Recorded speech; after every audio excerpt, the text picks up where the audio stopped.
Hi, everyone. We are so happy to be back. It's October. We are celebrating the outdoors and the national park system. And we have a really special guest with us today, Park Ranger Jen. And if you've had technology problems currently or in the past, we can commiserate because we can't get Jen's camera to work. But we have a picture of her on the next slide as we dive in and talk to her more about the National Park Service, what she does, the Every Kid Outdoors program, virtual programming opportunities, and all the ways that we can connect with national parks and park rangers from afar.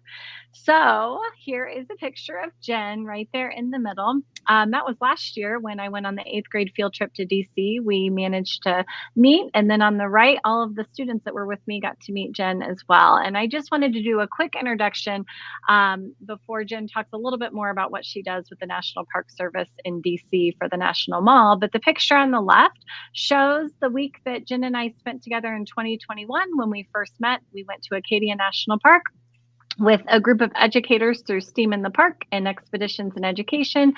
And we chatted that week, and then we have been connected ever since. So she has brought so much joy and awesome programming to Plainfield schools and really everywhere. I know she's connected everywhere with in-person and virtual programming, but we can't thank her enough for what she's done for our students and teachers here in Plainfield. So Jen, will you talk a little bit about kind of your career path and what you've been up to at the National Mall? Sure. Hi, everybody. It's very exciting to be with you today.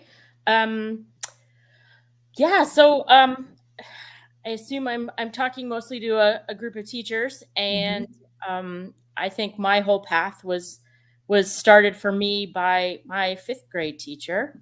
I don't know what she did, but somehow she got me really enthralled with history. And I just remember after 5th grade, I wanted to go to all of the places that I had read about and to go stand in the footsteps of where these things had happened. And I dragged my family, my poor little brother had to go to all these places. And we would go to, I grew up in the Northeast, so going to Philadelphia or Gettysburg or even Washington, where I ended up, pretty funny now to think about today. But we'd go to these different national parks, and my dad would say to the park ranger, "So, how does my daughter get a job doing what you're doing?" And I, of course, as a young person, was mortified and would hide my head in shame. And then, here I am sitting here, though you can't see me, wearing this Park Service uniform and just, very excited to be doing what I'm doing. And I think back, to what my teacher, the impact she had on me. And I think, gee, maybe a kid coming on a field trip or sitting in a virtual program, might be inspired the way I was. And to be that person for the next generation would be super exciting. And so that's what motivates me. That's what makes me want to do it, what I do. So I always knew I wanted to do something in history. And I got a history degree. I got a minor in elementary education, thinking that, if someday, it's really hard to get a job in the Park Service, I could be a teacher, and that would be cool too. And so I guess I think of my classroom as just being without any walls in it, and having the chance to be able to share the national park. Can't say as I expected to stay in Washington, D.C. for my entire career, but it's been a lot of fun. I get to tell a lot of different stories. I pretty much cover every era of history. We start with the Washington Monument and we go to the Vietnam War. And we'll soon go even further. There's a Desert Storm memorial in the works.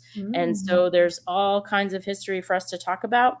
And I have a pretty cool amount of flexibility in that I get to, work with all different kinds of groups and from all over. And that's what's kept me there, the variety of the stories and the opportunity to reach young people all over.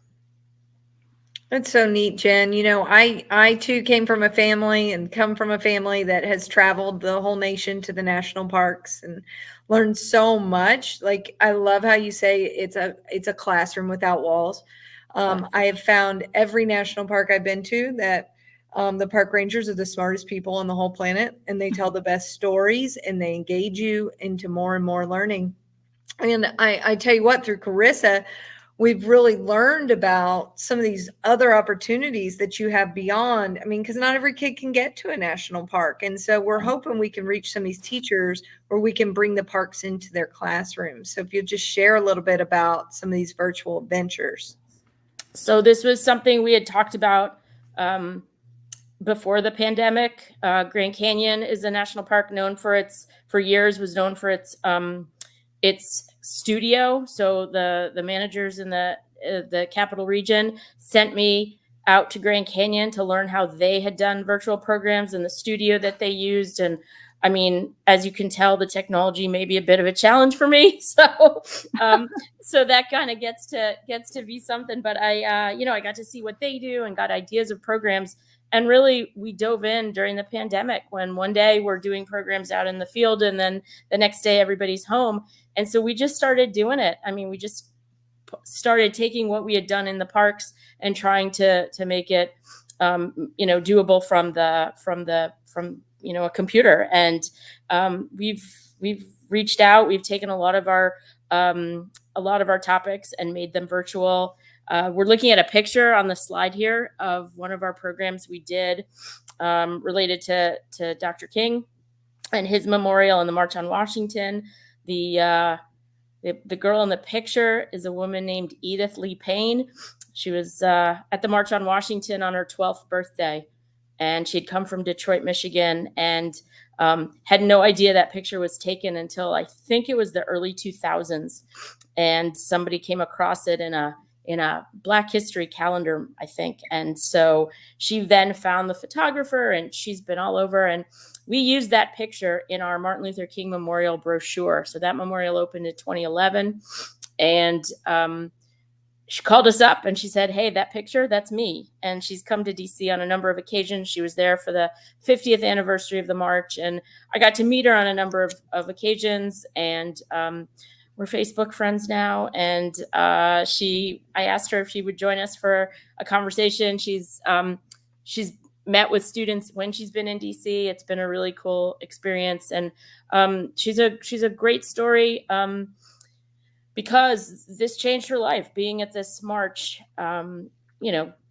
inspired her to want to have kind of a career in service and doing the work that the kind of work that Dr. King did. And so she's a great storyteller. And Carissa, your class was on there, right? They got to ask questions and things. Yes. I mean, this is them. And I remember being in the room and just having tears in my eyes because it was about as close as you could get to being in the same room with someone with this firsthand historical knowledge. It was as close as we could come as to just being there ourselves. And it was these kinds of experiences, they're amazing. That it's hard to put into words that you can bring this to students from so far away. Didn't we also do the one with the Martin Luther King house in Atlanta? So we were tag teaming with a ranger friend from Atlanta who took us on a tour of Dr. King's neighborhood. So you may not see every park has distance learning, as we call it, or virtual programs on their websites, but it's certainly worth inquiring and asking about. I think more and more of us are getting to that point and are happy to engage with your students in any way that we can. How can a teacher access this? So our Park Service website is www.nps.nationalparkservice.gov. And that gets you to the whole Park Service website. If you're looking for a particular park, you can put that in a search, or you can go by state. If you're going to go to Florida, you want to learn about the Everglades, you go to the Florida parks and find Everglades. And within each, all our websites are pretty much configured the same way. So when you get to I think it's the second bar from the top, it says learn about your parks, and you click under that and it will get you to education. And most of us have an education tab that has information about what kind of programming is available. I love it. These pictures do show quite a few park rangers we've been able to connect with over the years. And it's really because I learned about all of this from you, Jen. The one in the bottom right is when we partnered with your park ranger friend. from the Martin Luther King historical site. Is that what it was? Yeah, so historical Down south. park, I think now. Historical park. So that was awesome. And just all of these opportunities where I would not have even known that they existed. And then we think about, so moving on to the next slide, you also introduced me to the Every Kid Outdoors program. I was going to say one more thing we did was when you had your students answer a question or do a project, and I brought some of my colleagues on and they presented. Yes. Your So that students was, yes. So that was in one of the pictures. So that was Elaine's son's class. So when he was in my class in 4th grade, that picture kind of right there to the right of the girls, that's Sam presenting. That's you guys in the background. He was talking to the camera in front of him. And they presented all of their tidal basin STEM challenge prototypes. And that was 2021. And then I just love seeing in the news now in 2024, steps are being taken to restore the tidal basin and the cherry blossom trees. And I can't help but read those articles and think that my students' voices were a part of all of that. So it wouldn't have been possible without you. It's my favorite story. It has to be my favorite story in 20 years. So that leads us to Every Kid Outdoors, which I also did not know about until I met you. So tell us a little bit more about this special program for 4th graders.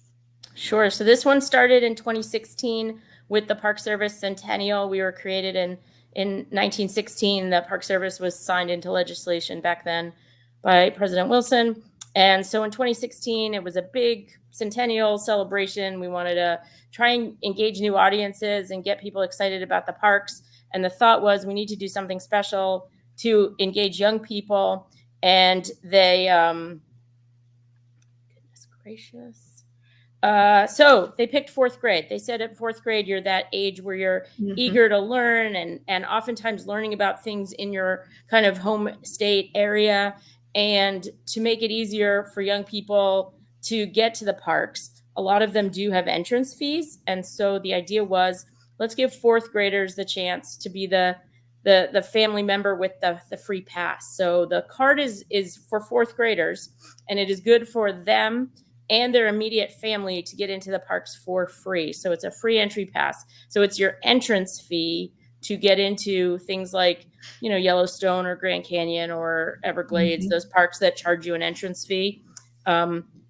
Quite honestly, it's usually a 4th grader wouldn't have to pay an entrance fee because under 12 usually are free, but it puts the power in the kids' hands. And I've talked to a lot of people, you've probably seen them in your class, that they get to be the card owner. The card is theirs. It's got their name on it.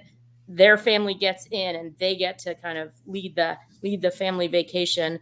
And it's a really special feeling for them. And so that's why this is a great thing. And we're just starting now. It's only been almost 8 years, I guess now, to see, we can count how many cards we've given out, but now I think we're starting to keep tabs on how many are being used, because that's really the sign of success. We've given out thousands and thousands of these cards, but how many are getting used is what. Yeah, when Sam had Carissa in the 4th grade, we had planned that summer to go to Olympic. And I will never forget Sam in the very back of that minivan, crawling up to the front to just smile at that ranger and say, I'm taking my family on this trip. And it meant so much to him. And he'll never forget it. He's still got his pass. It's in, with his special things, and I've told the girls, we've been traveling the national parks forever. And we just got back from fall break. My parents and Sam and I went to Arches and Canyonland and Black Canyon, Gunnison. And my father is 83 years old, and we hiked all over the place. And he's the one that gets us in the national parks. He's had his golden pass for so long now that when we get to the park and we give it to him, they look at it and they go, boy, how old is this one? But I think the same thing. I know there were a lot of children in Sam's 4th grade class, including Sam, that they looked at their family and said, I want to do something special this year. I want to take my family on my pass. And I just think it's an extraordinary thing and 4th grade is perfect because it's a magical time. Yep. That's so cool to hear. I love it. Yes. And I have to give kudos to Park Ranger Jen. So since I've been out of the classroom, this is my second year out of the classroom, when she would work with my students on getting their pass and kind of the introduction to the parks virtually, she has now done that for every fourth grader in Plainfield the last 2 years. So almost 500 kids each year. We just wrapped it up the end of August this year, has their pass. They're proud of it. They're ready to go, planning trips. I'm sure some even went over fall break. And that's all because Jen is so willing and is so passionate about what she does that she can share it with us. And I think it leads us to, this is so great for kids, but it's so great for all of us. I know Jen ignited this spark in me that maybe wasn't there before COVID. And so one of the positive things to come out was meeting her, taking these virtual, trips, and then being more excited about traveling to these places in person. But let's face it, like we said, it's not accessible to everyone, right? Virtually, we make it accessible to everyone. But we also talk to kids about go in your backyard, look more closely in your backyard. What about what's happening at the playground? Your local parks. We're so lucky where we live in Indiana and Hendricks County to have so many parks. And so really just encouraging kids to get out more, regardless if you can make it to a state park or a national park. Really recognizing your surroundings a little bit more than that. This little boy in his junior park ranger outfit, it was after he met you, Jen. I didn't even tell this story to you yet, but it was last year, and we went through the process of having them meet with you, and then their teachers said, oh my gosh, they want to get outside. They just want to go explore the playground. Aww. So we got these little nature journaling notebooks for them, and this little boy said, can I wear my junior park ranger outfit? And so awesome. There he is, getting out to explore. So I just think, we don't know our reach, but you need to know how much of an impact you're making on students in Indiana for sure.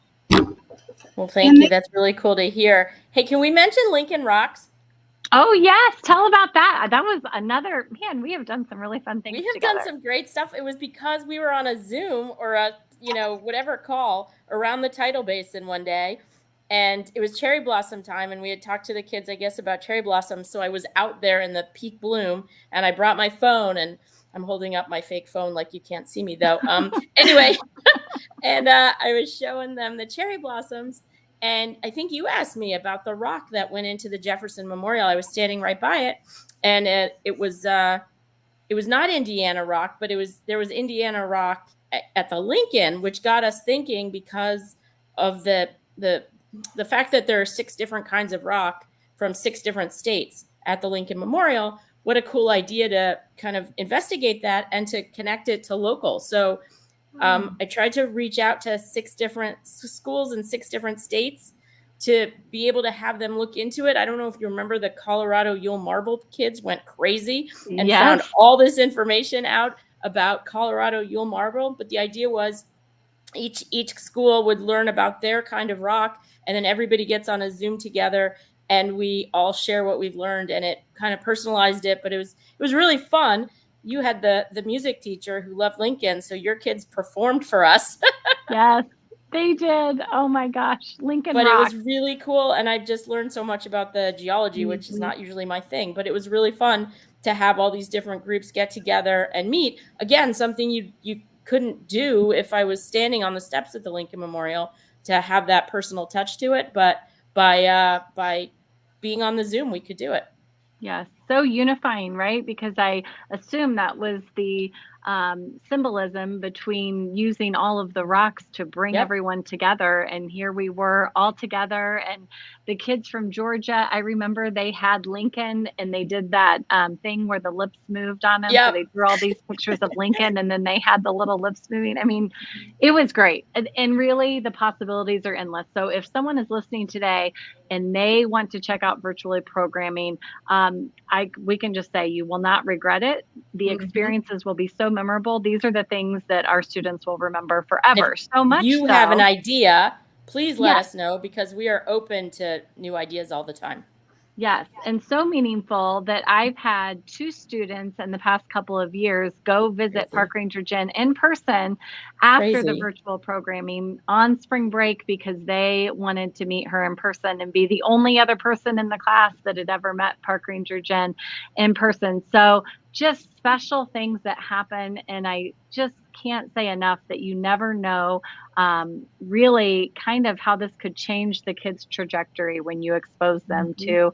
to something like the national parks or being a park ranger as a potential career. This little guy in the middle, Caleb, I was like teary eyed. Jen said, "Oh my gosh, we visited with them today." And he whispered in my ear at the end, "I want to be a park ranger just like you someday." Oh, So you just never know. I mean, the little girl on the left painted this great picture of Mount Rainier or Grand Tetons. I don't remember specifically, but she painted it in class after she was so inspired by some work that we were doing with the national parks and then ended up winning this great award for 4-H oh. because of it. So these are only a couple of stories. I know there's so many more, but I can't say enough how much, Jen, you've meant to me and all of us here in Indiana. And I hope there's some teachers watching that can't wait to get on and set up some programming or even watch something that's been recorded. I went through the Trust for the National Mall, and a lot of those things we participated in are still Yep. timely, and you can get on and watch,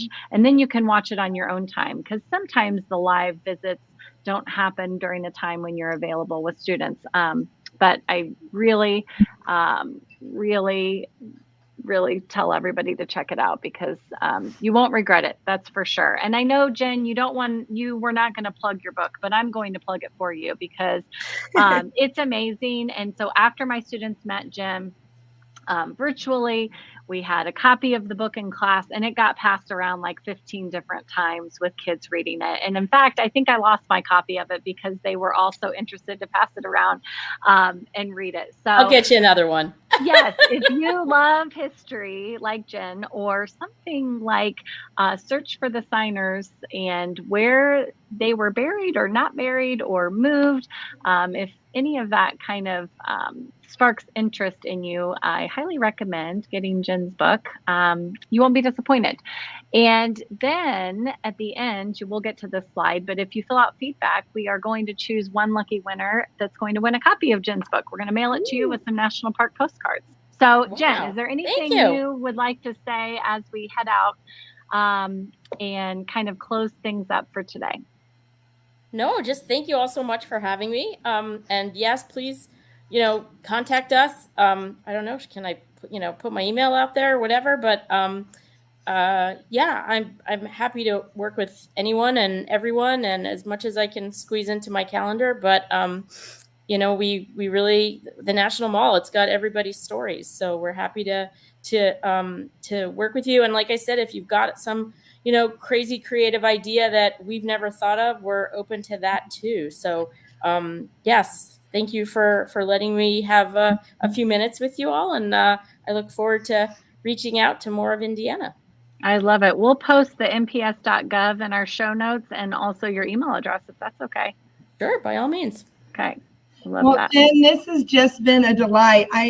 I've heard all about you and all the great things that you've been doing for years, but it's been so nice to just be able to connect with you today and hear from you live. And it's mind blowing, like all the different types of resources that are available just by going to this website, where you can just bring that outside in, but also encourage your kids to find a little peace by going outside.